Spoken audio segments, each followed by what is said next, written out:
Hello students, अब जो है हम सेकेंड पार्ट देखेंगे इसी तरह से ट्रांसलेशन का सेट 2, राइट। अब हम देखेंगे सेट 2 कि किस तरह से हमें ट्रांसलेट करना है। अब यहाँ पे फिर से ए पार्ट हमारा है। ए पार्ट ट्रांसलेशन के लिए जैसे अभी यहाँ पे ट्रांसलेट द फॉलोइंग वर्ड्स। पहला क्या है हमारा, ट्रांसलेट द फॉलोइंग वर्ड्स। अब ये है 2 मार्क्स के लिए, जिसमें हमें 6 वर्ड्स होंगे and we have to write only 4 words meaning. जैसे फॉर एग्जांपल डिस्ट्रेस। अब डिस्ट्रेस का मतलब क्या होता है? डिस्ट्रेस मतलब दुख, या जिसे कहा जाता कष्ट। सेकेंड वर्ड है इसी तरह से वर्कशॉप। वर्कशॉप मतलब क्या होता है? कार्यालय, या जिसे कहते हैं कार्यशाला, वर्कशॉप। थर्ड है चेंज। अब चेंज मतलब क्या होता है? बदलाव। इसके लिए ज़रूरी है कि आपका ग्लोसरी जो है, इट मीन्स जो आपका वर्ड पावर है वो ज़्यादा होना चाहिए। परिवर्तन। Fourth habit. Habit it means आदत। Fifth courage. What is the meaning of courage? साहस। करेज मतलब क्या होता है? साहस। Weak. What is the meaning of weak? Weak मतलब कमजोर। तो इस तरह से हम करेंगे ट्रांसलेट द वर्ड्स। सेकेंड है B part, translate the following sentence. It means translate the sentence.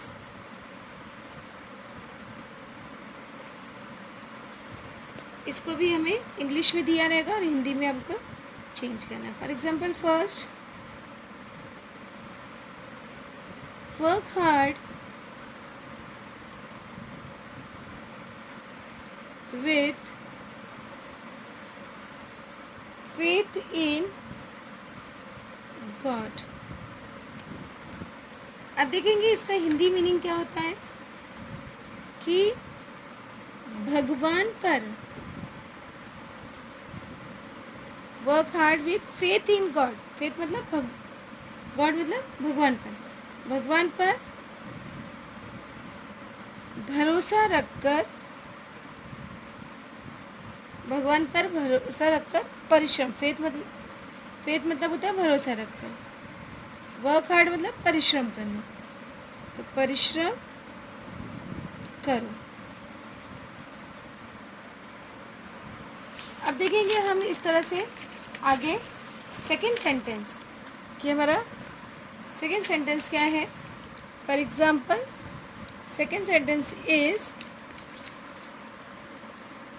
I have. अब सेकेंड सेंटेंस हमारा क्या है? I have learned. I have learned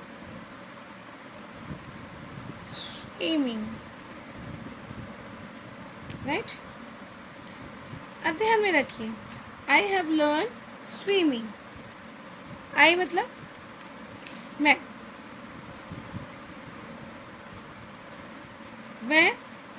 swimming. Swimming मतलब क्या होता है? तैरना। मैं तैरना। अभी learn, I have learn. Learn मतलब होता है सीखना, तो मैं तैरना सीख चुका हूँ। मैं तैरना सीख चुका हूँ। और या तो हम चेंज करके लिख सकते हैं मैंने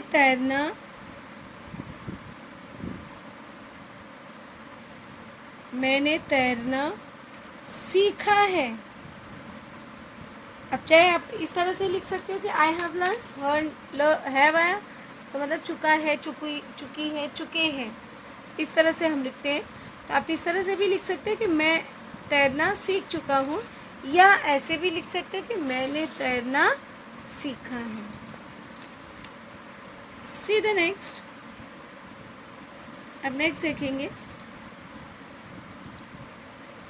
T is a refreshing drink. अभी टी मतलब क्या आता है? चाय। चाय एक रिफ्रेशिंग मतलब होता है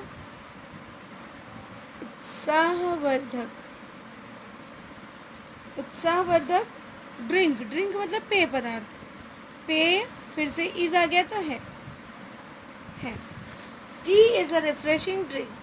चाय एक उत्साहवर्धक पेय है।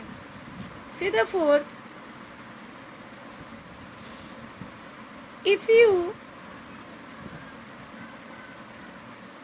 fail once, try again। अभी if मतलब क्या था? यदि तुम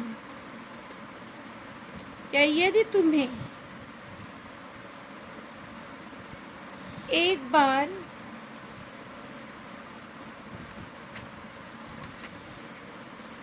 असफलता मिली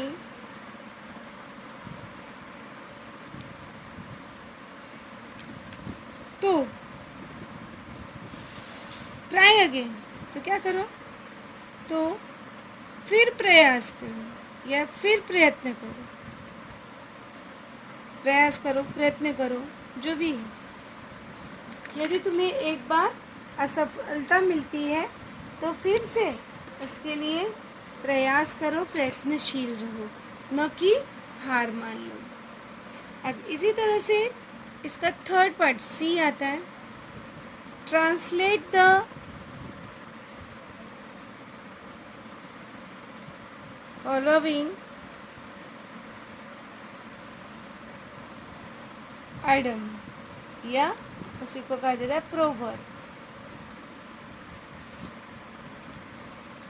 जैसे first, reap as you sow। अब ये कहावत है, इसमें कोई चेंजेस नहीं हो सकते।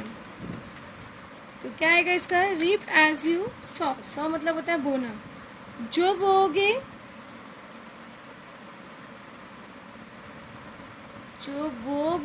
reap मतलब होता है काटना।